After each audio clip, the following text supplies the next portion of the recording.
Good morning. This is a recording for Sunday, February 25th.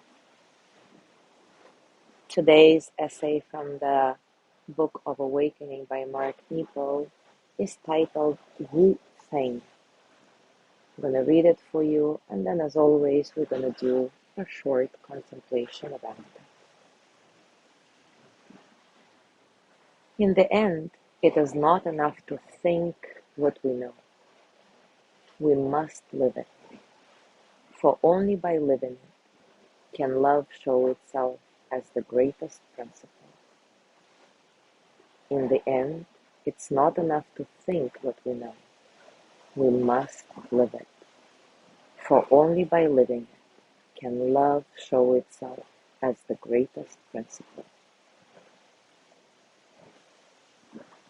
The way that heat allows ice to thaw and irrigate the earth, so our capacity to embody what we know, our quiet need to bring what lives within into accord with how we meet the days. This ancient act of integrity allows love to show itself as the deepest sort of gratitude. There was a quiet man whose life-changing moment of such courage is inspiring. He was Wu Feng, a Manchurian diplomat of the 1700s, who was posted with an aboriginal tribe in the outskirts of Taiwan. Wu Feng befriended the aboriginal chief, whose tribe beheaded one of its members every year as a form of sacrifice. Each year, Wu Feng pleaded with all of his compassion and reverence for life that the chief put an end to this custom. The chief would listen respectfully as Wu Feng would plead, and then, after listening and bowing, the chief would summon the chosen tribe member and, without hesitation, behead him. Finally, after living with the tribe for 25 years, Wu Feng once more pleaded with the chief to stop the senseless killing. But this time, when the tribe member was called forth, Wu Feng took his place and said, "If you kill this time, it will be me." The chief stared long into his friend's eyes, and having grown to love Wu Feng, he could not kill him. From that day, the practice of beheading stopped. Of course, Wu Feng could have been killed, but his courage shows us that at a certain point, how we live inside takes priority. At a certain point for each of us, talk evaporates and words cannot bring love into the open. Only the soul's presence coming from us can attract the soul's presence in others. Powerful, isn't it? Take a comfortable position, and as usual, take a few moments to settle. Settle into your body, your heart, your mind. Settle into this moment, right here, right now.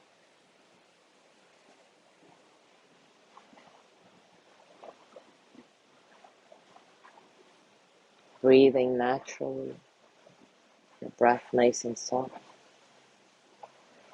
As always, see if you can find a sense of spaciousness, a sense of freedom in your breathing, letting all the experiences of the present moment flow through you as energy that they are, without struggle.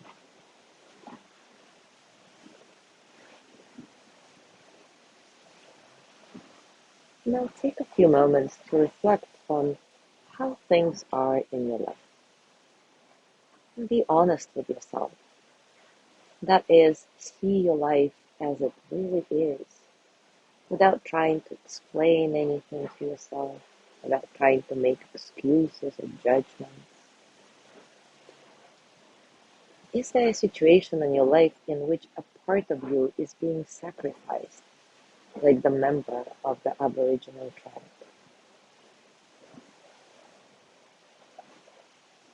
Are you repeatedly being asked to deny who you really are in some relationship? If so, can the Wu Feng in you stop talking and make itself present?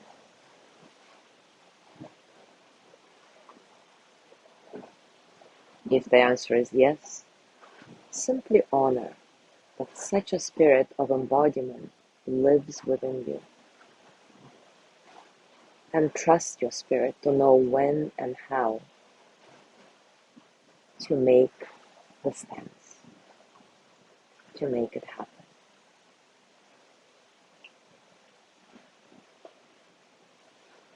Now place your hands on your heart, and as always, send the energy of loving kindness to yourself. May I be filled with loving kindness. May I be well in body and mind. May I feel cared for, protected, at ease.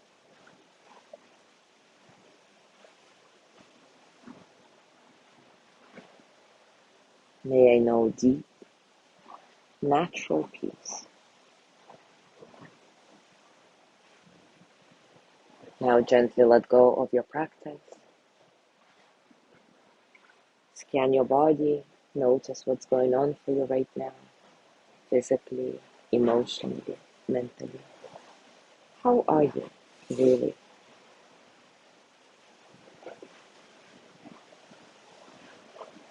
As you go through your day today, I invite you to stay with this reflection. Remember, in the end, it is not enough to think what we know. We must live it. So see if you can connect with your inner Wu Feng and trust that by living your truth, you'll be able to present yourself fully into the world, which will benefit everybody involved. As always, enjoy your discovery.